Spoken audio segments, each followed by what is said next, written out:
Let's talk about psychic warfare for a little bit, okay? Can it happen?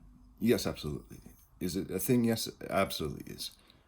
So, is it a matter of sort of the yin and yang going against each other? It might be that. I think it's more complicated than that. Um, I just feel that who's ever in charge of this planet, like the Illuminati, eh, they really have lousy management. They really have lousy habits. They seem to want things from the populace that we wouldn't want to give. And there's the constant battle of the Matrix versus us, the humans, right?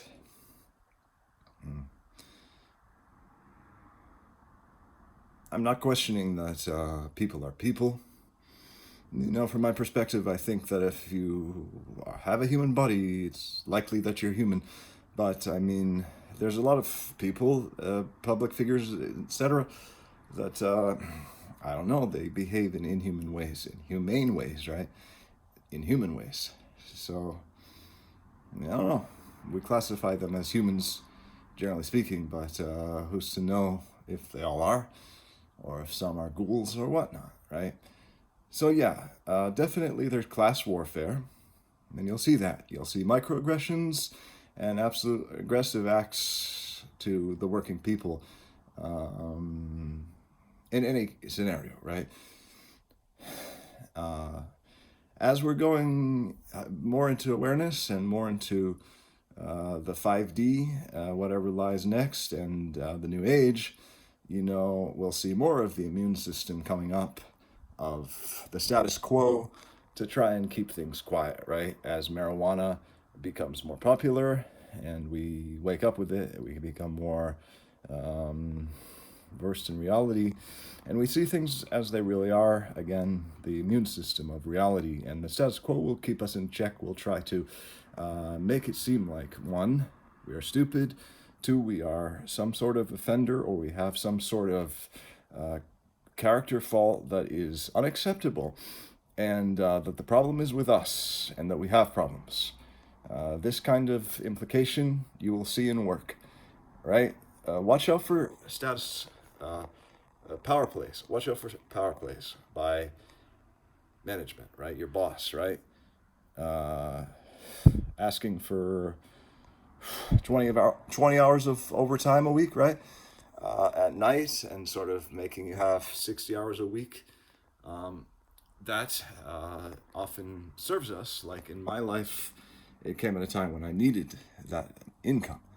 But, it could be the sort of hero complex putting us in a situation where we need that income, and then sort of making it look like the 20 hours a week of overtime was actually a favor, and like that. So we can see it as a favor. To simplify, just look at it as life being self-regulating, right? So I could antagonize that, and I could say, you're wearing me down, and you're stressing me out, and you're making me work way too much. Or I could say, I really needed that actual capital. You got to me just in time, and the second job is helping me, conditioning me, and without being able to constantly use my phone as I was on the primary job, with the overtime, I was just to stand in place, walk around outside, and be present, right? I'm seeing working environments that are really, they may follow OSHA regulations and requirements, but in terms of human rights, the acoustics, number one, really suck in a lot of cases. These are not considered. Your comfort is rarely considered in the working class, okay? It's been suggested that there is something called a creative class, right? That is apart from this whole class system, is apart from middle class or lower class or working class.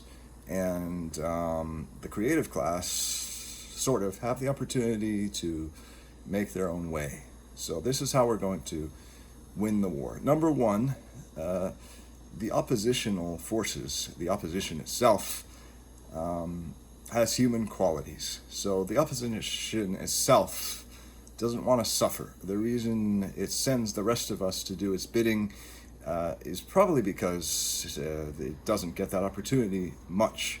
I would say that in real time, outside of here, Earth, we are settled into lives with our soulmates, number one.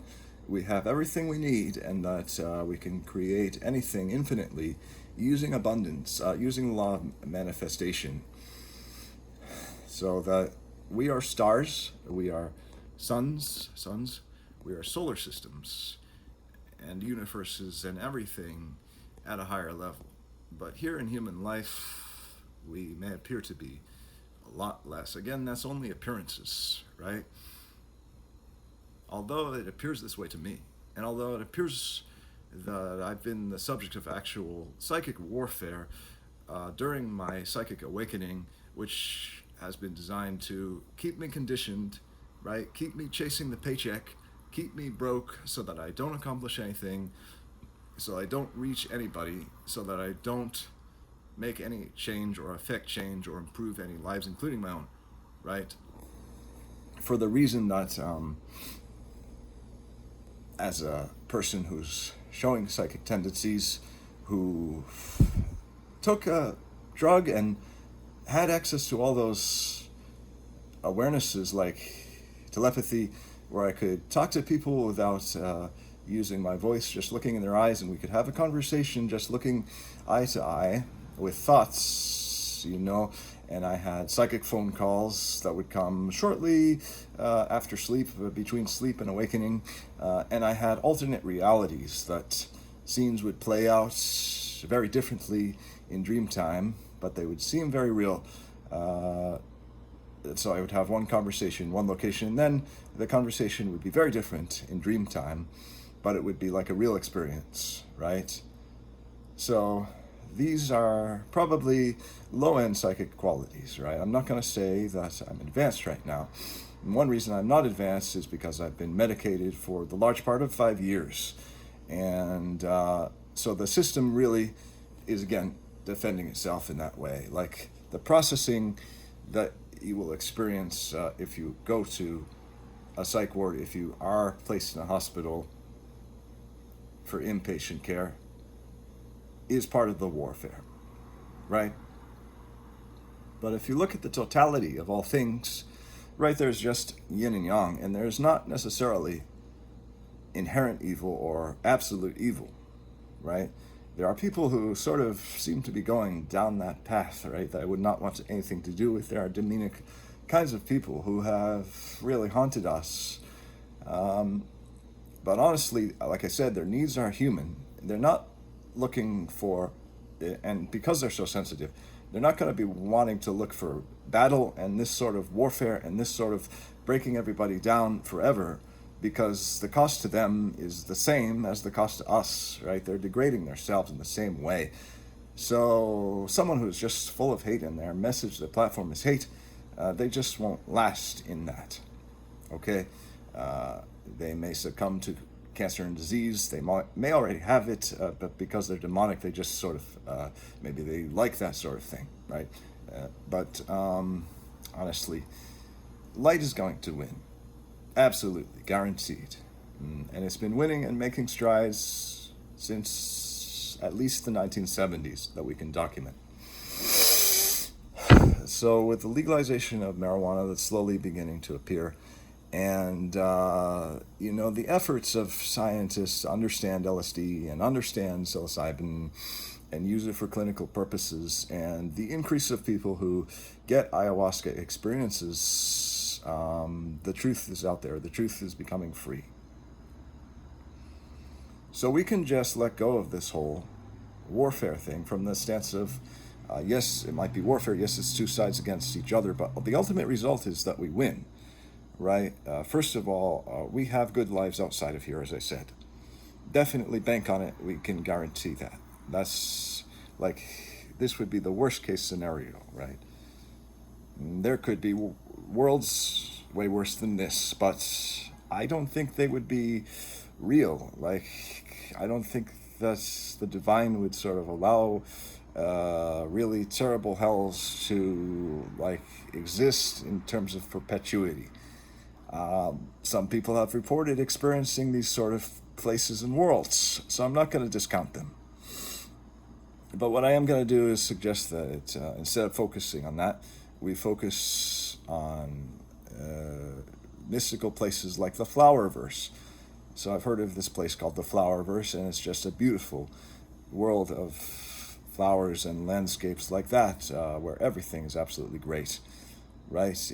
Perhaps we eat honey. Perhaps it's fine. And perhaps we're like bee beings, bee people, or even bees ourselves, and that we create or eat this is fine, actually, in those worlds. In this world, though, with milk and honey and things like that, I don't know if they necessarily belong to us, but partaking in that stuff, ultimately, I'm not going to judge. Like, I'm vegan and I try to avoid kind of bee products and all of that, but I'm not going to judge. I've taken pleasure in honey, and just like a stick of that from, the apple orchard or whatever, or the bee keepers, the little straw, that's a good treat. And honey is known to be good for the health, particularly Manuka honey. But besides that, with the microaggressions, Taoism is one of the practices that sort of encourages you to let go. So I'm just going to do that today now. And as the creator of something called relaxation physiology, which is in response to sort of sports and exercise physiology, and an attempt to calm us down using bodywork and modalities like that, meditation and this type of thing, I encourage Zen. I encourage letting things go. I encourage being a duck that lets everything fall off your back, right? Because we have that capacity as humans. We have immense capacity for that. And it's immensely tested. And in being tested, it shows us that we have it. And for what it's worth, it's really decent to have those attributes. So we have all these strife things coming together, right? A job coach put it like this in my life, right? For a while, life is happening to you. You're in the center of all of these arrows coming into you, right? And then something happens and a corner is turned and you start to happen to life. Based on the fact that I'm doing some of these talks, the fact that I'm checking out channeling different characters and different accents that I have experienced with curiosity, saw these psychic phenomenon, and that I also use spirituality to avoid preferring these sorts of phenomenons and states to general reality, all show that we have the capacity for great things among ourselves, and they show the purpose for some of the stuff that we have suffered or had or experienced. So Earth is really a hard, aggressive training ground of survival of the fittest. But even the unfit that are devoured by the early predators or the current predators eventually get something from their experiences. I'm not justifying, like I said, I'm not justifying the management of this world or this planet or the ways of the Tao, particularly because I think when we're on Earth, we're actually experiencing something called the anti-Tao. So it's not in accord to the ancient traditions of China that came from somewhere else. So when the intuitive people started realizing things about acupuncture points and the sort of knowledge they put together in the I Ching and beyond, they were probably new to Earth. Okay, they were coming from another kingdom and they were bringing this divine inspiration to us from somewhere else. But the Tao is still alive. And now the Tao is liberated from nationality and nationalism so that really, the Asian people are not only the only proprietors of the Tao now and are not gatekeepers of the Tao. You can see they're not gatekeepers of the Tao because they allow us to call ourselves Taoists just by calling ourselves that. So they have spread the teachings to the West. They've translated it into English, and it still exists. Okay. Now, in modern life, perhaps something more like Jediism means something to people. It's a fictional religion to us now in the beginning. It's always fictional in the beginning because it hasn't existed as fact, right? But I'm not going to argue that Jediism is fictional. And I'm not going to argue that there is not a light army, okay? If you think you're a light bearer, just bear a light and just be a part of that light army. You are well backed by many people who would agree with that belief that we're here to serve, we're here to be enlightened, we're here to enjoy good experiences, good conversations, and make whatever difference we can in this world, and then return to our own world pretty much unaffected. And remember that nothing can harm spirit, so really we're just looking at a temporary situation as humans, a temporary embodiment, a temporary, as they say, the sensation of a spirit being human, or the sensation of a spirit being having a human experience. Okay. So for what it's worth, we put up with a lot, and it's discouraging to think that employers will continue to try to force a month of Mondays down our throat for whatever reason. They just are sadistic and they don't have our best interest in mind, right? In an ideal situation, the people who hand out the jobs, if we have to go with that system, because there is a system of specialty where back in the day you were trained as a blacksmith, or you were trained as an alchemist, or whatever it was, or an artisan, or whatever it was, and you sort of made your way that way, and you followed your interests and passions and abilities, and you simply made your living off of that. And perhaps you didn't even need much other trade. Perhaps you were self-sufficient, like a serf could definitely be, right? Although the serf is in a feudal situation where they give half of their crops to the lord, the person who calls themselves the lord, the landlord. They were self-sufficient. They were the ones doing the work. They learned how to grow the seeds. They learned how to plow and harvest. They were doing it. So to say that a working person or a self-sufficient person, number one, is different from one another is maybe incorrect. Another thing is that the assumption that being working class or not having financial resources in life is a total setback that should prevent us from enjoying life. So although we've had, basically, I'm going to say 4 years of turmoil in the world and 4 years of political opposition where progress and progressive politics were short-sighted and short-changed by someone with an agenda only for themselves and only for their group. Let's think back to positive things. The birth of the internet, the launch of Amazon, the beginning of being able to sit in your home and, number one, work, and number two, maybe make money on blogs or whatever, and number three, be a consumer and receive things sent to you in the mail, and that sort of thing.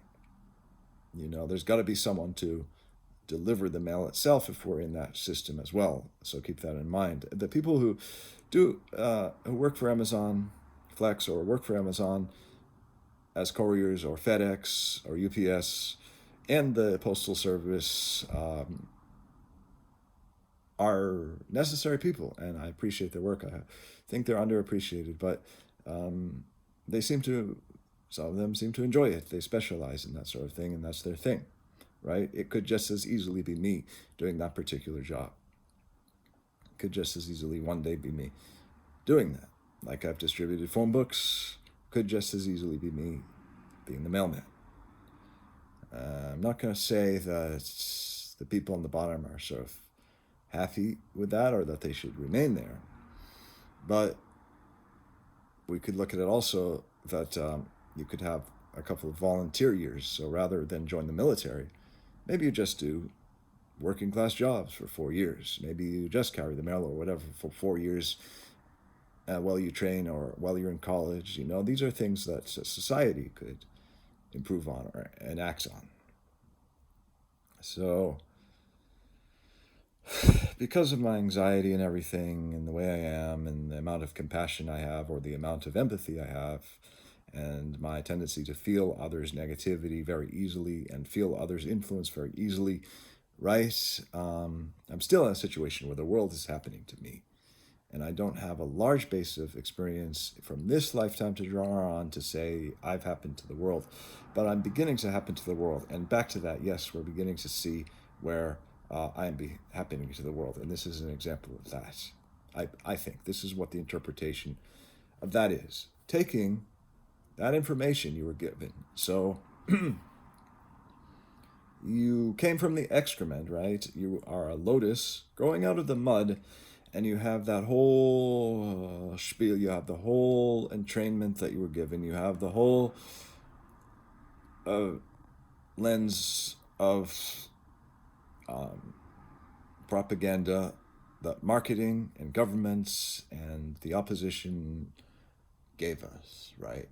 But we took that, we molded it into whatever we have today, to where we can have this conversation right now, and you can appreciate what I'm saying, and you're not like against what I'm saying, or you're not imbalanced by or made uncomfortable necessarily by what I'm saying. You're empowered by it, right? Because you can sort of see where I'm going with this, that humanity builds on itself, society builds on itself, and that in 100 years from now, all of this stuff will have mattered, because the flight and the aviation and the improvement of medicine matters to later life and will matter, but it will figure in. But in the meantime, like, it was perfect already, right? The garden was given originally to us, perfect already, and sort of the God force or the Tao decided to take that away, right? In this particular matrix world, where it just is self-serving, and it sort of constructed this sort of reality that seems to be endlessly really antagonizing to us. But like I said, don't take it like that. See the good, see the blue sky days. Remember the Coca-Cola that you've had. Remember the even rum and Coke that you've had. Remember good conversations that you've had, good journeys that you've had, soul trips that you've had, soul vacations that you've had, eco living that you've had, even time in hostels. Like, I've never had an experience in a hostel that I absolutely hated. Often they have free breakfast in hostels now. Toast and even beyond the toast, actually free breakfast in a hostel, and a bed that doesn't cost too much, and people to talk to, interesting conversations. I know I've had several. And the road trips and whatever it was, right? It means something. And the launch of the dot-com era, whether it turned into something strange or not, and the progress that people of color have had, and that social minorities have had, and that Jews have had, the oppressed have had, it's coming somewhere. It's going somewhere. And it will not be negated. Such an effort to come from the mud of oppression will not be negated and will not be unrewarded. And we are seeing that it is being rewarded, right? So that I have all these little inspiring ideas on my sticky notes, right? I have sticky notes. Number one, I was at some point able to go to an office store and purchase sticky notes, which is something you can do in only the first world, because an office store like that, although they're increasingly less existent, is a world of abundance with infinite numbers of yellow pads and infinite numbers of ink toner cartridges and things. And it just sort of seems like if you can spend $80 on a toner cartridge, maybe life isn't so bad, right? So, for what it's worth, it's been a long journey for me. As a millennial, I saw one thing initially, kind of like the Buddha, saw a rich, lush life initially, right? And then I graduated high school and everything went to crap town from there. But I still have those ideas about being spoiled in some ways, and I still have the iPads that I afford myself, even though they are putting my consumer debt up there and have helped me max out my credit cards and everything that I'm paying for that luxury. We can see that maybe there's some good to my having them. This video would not exist without that technology, and I'm appreciative of the people who assembled these things, because they are at the low rung in life in some cases, maybe. Although, who's to say living in a factory town and kind of saving on rent, perhaps, and having either low rent or company provided place with your family is maybe not so bad in some ways, and culturally speaking, like, if you're Taoist, you can sort of understand that culture with many people and many lives represented under one roof, and the old people depending on the young sort of to coexist. So again, I'm thankful for the people that assembled this iPad, and there's no reason I should have it and not them, and that that there's no reason that they should be thankful for anything in life. But some of them sort of are, and some of them come to more developed countries and do well in manufacturing and do well in leadership and management and business. So, I don't approve of the way the world is, or the methods of slavery that shape us to who we are, or that the idea of tough seas make better sailors, but that's the practice right now. And from that, we can see that as part of humanity, we must have marched in these ranks countless times and been part of it. If we're starseeds and we're not from here at all, I would be surprised. I would be surprised if you never had a human life and you're from an entirely different place. It's possible too. Don't get me wrong, I don't know anything about that.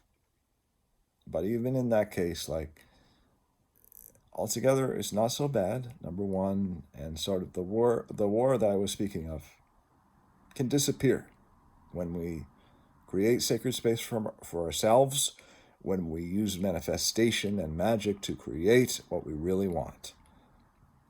Stuart Wilde's practice of writing down the miracle action plan, even the most ridiculous things that you could think of having, and then specifying actually what specific computer model or what specific automobile you want in what colors and what features the interior have.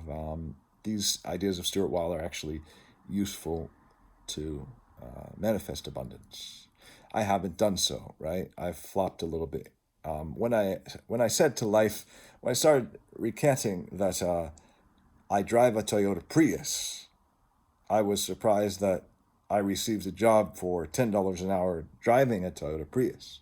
It wasn't terrible, but you can see I fell a little short of my intention, right? With that one.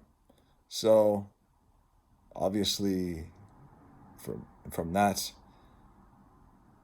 manifestation is possible. And I can say I've done a little bit of it. I've just been a little bit of a dabbler, a little bit uninformed, and maybe didn't ask for as much of the right things as I could have or should have. So in this situation, for me, or for you, when we're at a time like I am now, where you're penniless, right? I have 96 cents possibly in the bank, right? Actually, now that a payment went through for my debts, I have negative $400 actually to speak of. But I have some contingencies that I can count on due to being part of this society.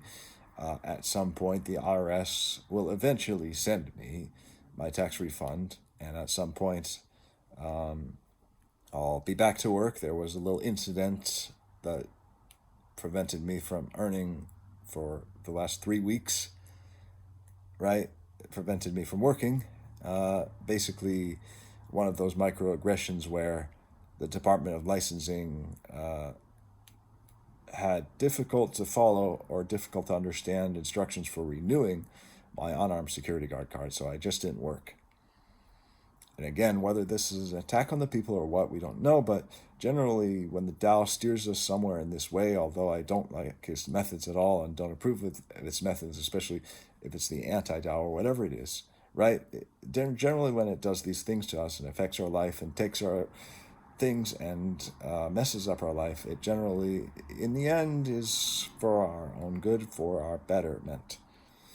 I can say that there's somewhere in there, there's a lotus in all of the mud, right?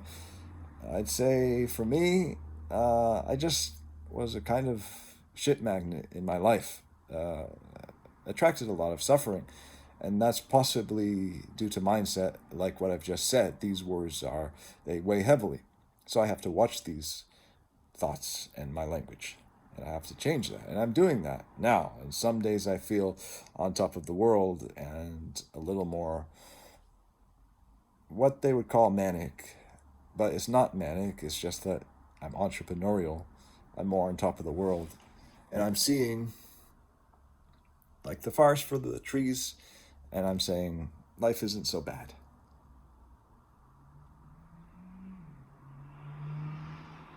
So, all the best, right? Until next time.